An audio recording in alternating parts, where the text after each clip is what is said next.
여러분 안녕하십니까. 5월 7일 주일 넘치는 우리 교회 EQ 7일차 시작하도록 하겠습니다. 오늘 본 말씀은 창세기 15장 1절부터 21절까지 말씀입니다. 어제 우리가 말씀을 통하여서 하나님께서 아브라함을 부르신 사건을 살펴보았습니다. 아브라함의 이동 경로를 따라가면서 아브라함이 이렇게 이동했구나 라고 하는 걸 배웠고요. 그리고 애굽 내려간 것까지 살펴보았습니다. 오늘 이제 어제 본문이 12장이었고요. 그 13장과 14장 사이에 보면 어떤 일이 일어나냐면 아브라함의 조카 롯에 관련된 일이 일어나게 됩니다. 롯과 아브라함이 이렇게 재산이 많아져서 갈라지게 되고, 그 와중에 롯이 지역 전쟁에 휩쓸려서 포로로 잡혀갈 때 아브라함이 데리고 오고, 그리고 그 와중에 멜기세덱이라는 제사장을 만나서 하나님 앞에 축복을 받는 그런 장면이 나옵니다. 오늘 본문에서 가장 핵심적으로 우리가 기억해야 될 단어가 하나 있다면 그건 언약입니다. 언약. 전에 말씀드렸는데 언약이라는 것은 약속을 말하는 거거든요. 약속을 이야기할 때 기독교적인 용어, 이거를 언약이라고 이렇게 얘기합니다. 이걸 또 다른 말로 뭐라고 이야기를 하냐면 계약이라고 이야기를 하죠. 계약이라는 말도 그 기독교 용어에서 안 쓰는 건 아니지만, 그래도 계약은 상거래 이런 이미지가 있잖아요. 그래서 계약이라는 말보다는 주로 언약이라는 말을 많이 쓰는 것을 볼 수 있습니다. 의미는 약속이라는 거죠. 그럼 어떤 것들을 이제 하는지 한번 살펴보도록 하겠습니다. 1절에 보면 뭐라고 이야기하냐면, 하나님께서 나는 너의 방패이고 나는 너의 상급이야, 이렇게 이야기를 합니다. 그렇죠? 하나님께서 아브라함에게 나는 너의 방패고 너의 상급이야, 이렇게 이야기를 하십니다. 그랬더니 아브라함이 뭐라고 얘기하냐면, 하나님, 저는 자식이 없어요. 상속자가 없다는 얘기인 거죠. 그리고 저에게 있는 건 엘리에셀이라고 하는 종이 있습니다 라고 이야기를 합니다. 이 엘리에셀은 길린 자라고 이야기를 하죠. 기른 사람이라는 겁니다. 기른 사람이라는 뜻이죠. 그리고 이 엘리에셀에게 상속을 줄 수밖에 없는 상황입니다 라고 얘기했더니, 하나님께서 5절에 아니야, 밖에 나와서 한번 별을 봐, 이렇게 얘기하시면서 하늘의 별과 같이 많은 자녀들이 있을 것이라고 이야기해 주십니다. 6절에 보면 아브라함이 이 사실을 믿었어요. 이것을 하나님께서 뭐로 여기십니까? 의로 여기신다 라고 이렇게 말씀하고 계십니다. 하나님께서는 아브라함의 뭐가 되어주신다는 거예요? 방패가 되어주시고 상급이 되어주시는 하나님이십니다. 그럼 이제 우리는 어떻게 적용을 해봅니까? 하나님이 나에게도 방패가 되어주시고 하나님이 나에게도 상급이 되어주시냐, 이걸 한번 따져볼 필요가 있다는 거죠. 아마 방패는 뭔지 아실 거예요. 공격해올 때 막아주는 역할인 거고요. 상급은 우리에게 주시는 유산, 재산, 기업, 이렇게 생각하시면 됩니다. 하나님께서 우리에게 주시는 것들, 상으로 주시고 은혜로 주시고 이렇게 주시는 모든 것들을 상급이라고 생각하시면 돼요. 아브라함에게만 방패가 되시고 아브라함에게만 상급이 되시는 하나님이냐? 아니라는 거죠. 오늘날 우리에게도 똑같이 하나님이 여전히 상급이 되어주시고 또한 방패가 되어주신다고 그렇게 약속하고 계시는 겁니다. 하나님께서 이렇게 방패와 상급이 되어주시고 하늘의 별과 같은 자녀들을 준다고 하시고 하니까 아브라함이 이것을 믿고 의가 되었단 말입니다. 또 하나님께서 하나 더 약속을 해주세요. 뭘 약속을 해주시냐면 7절 말씀에 보면은 땅을 주겠다라고 이렇게 얘기하세요. 땅을 주겠다. 땅을 주어서 이것으로 너의 소유를 삼게 하겠다, 이렇게 이야기를 해주시죠. 그랬더니 8절에 아브라함이 뭐라고 했냐면, 하나님 그걸 어떻게 알아요? 이렇게 이야기를 합니다. 하나님 그걸 어떻게 알아요? 어떻게 그 땅이 제 소유라는 것을 알 수 있어요? 라고 이야기하니까 하나님께서 이때 뭘 준비하라고 하시냐면 이제 언약식을 준비하라고 하시는 거예요. 야, 너랑 나랑 그러면 약속을 하자, 언약을 하자, 계약을 맺자라고 이렇게 얘기합니다. 계약을 하려면 지금은 뭐가 필요하죠? 도장이 필요하죠. 도장하거나 사인하거나 계약서를 가지고 이렇게 하잖아요. 그런 이제 언약식을 하자고 이야기하십니다. 그러면서 뭘 준비하라고 하시냐면 9절 말씀에 3년 된 암소를 준비하라고 하시죠. 3년 된 암소를 준비해라. 또 3년 된 암염소를 준비해라. 라고 이렇게 이야기하십니다. 또 요것만 있는 거 아니에요?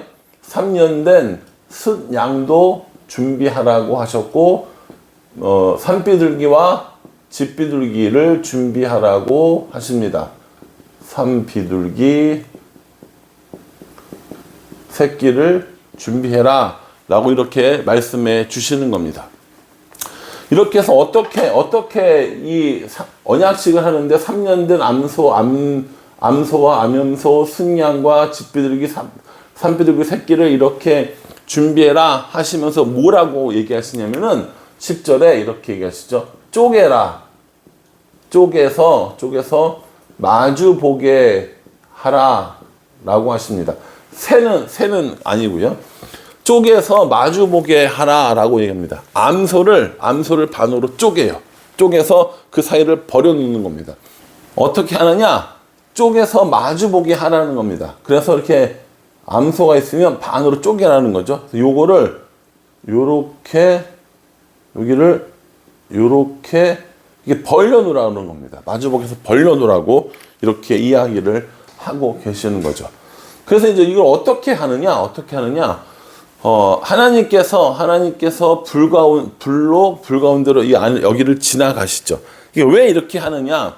이게 고대에 이 지방에 있었던 계약식의 방법입니다. 나와 상대방이 어떠한 일을 치르기 위해서 약속을 하는 거예요. 계약식을 할 때 이런 재물들을 준비해 놓고 이 동물을 반으로 쪼개요. 쪼개고 이 두 사람이 이 사이를 같이 걸어가는 겁니다. 손을 잡고 이 재물 사이를 걸어가면서 계약이 완성이 되는 거죠. 그래서 이 재물 사이로 지나간 다음에 식사를 함으로 이 계약식이 완성되었다고 합니다. 왜 이렇게 굳이 하느냐 이거예요. 너와 나의 사이에 약속을 하는데 이 약속을 어기면 이 동물들처럼 너를 찢어 죽이겠다 이런 의미라고 하더라고요. 대단하지 않습니까?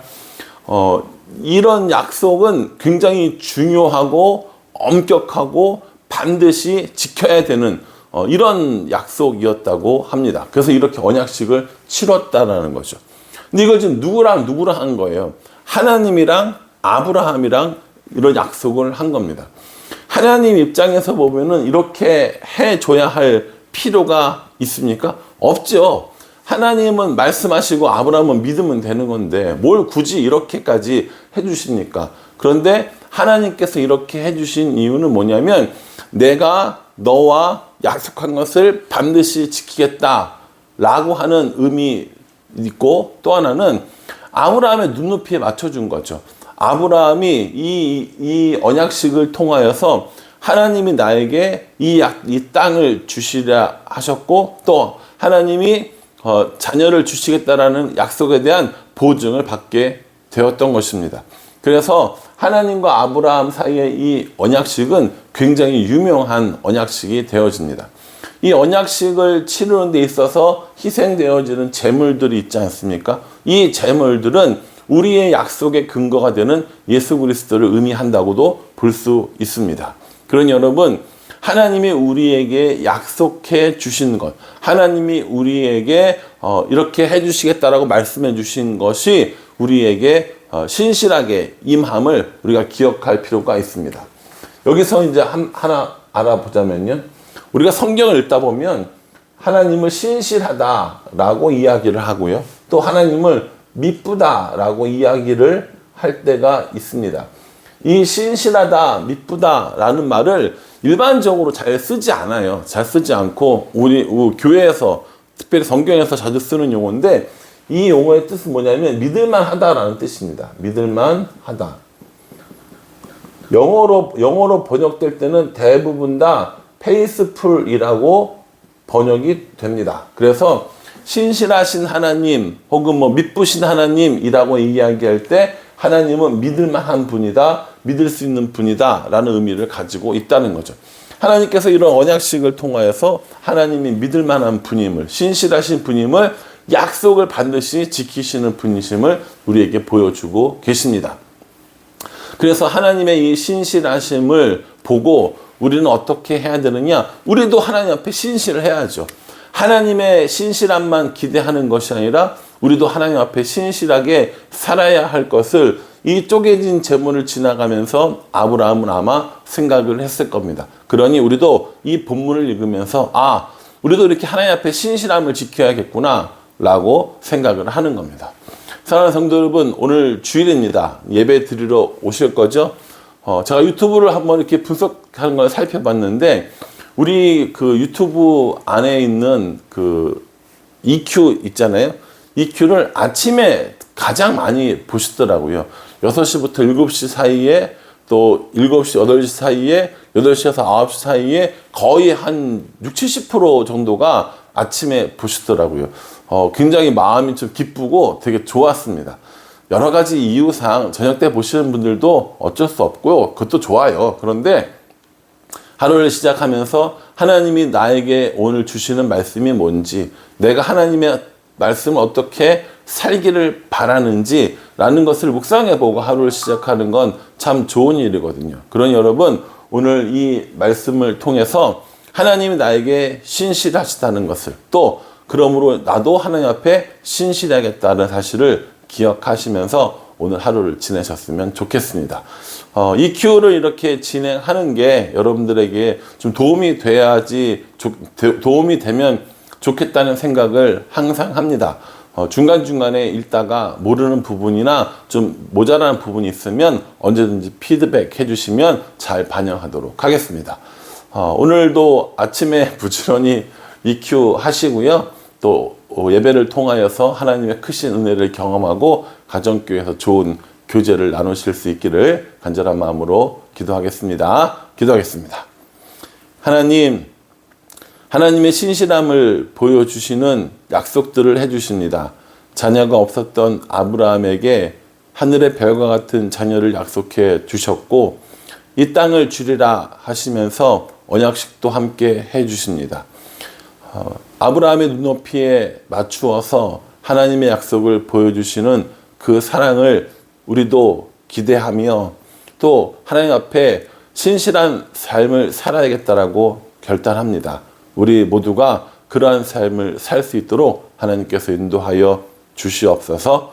예수님의 이름으로 기도합니다. 아멘.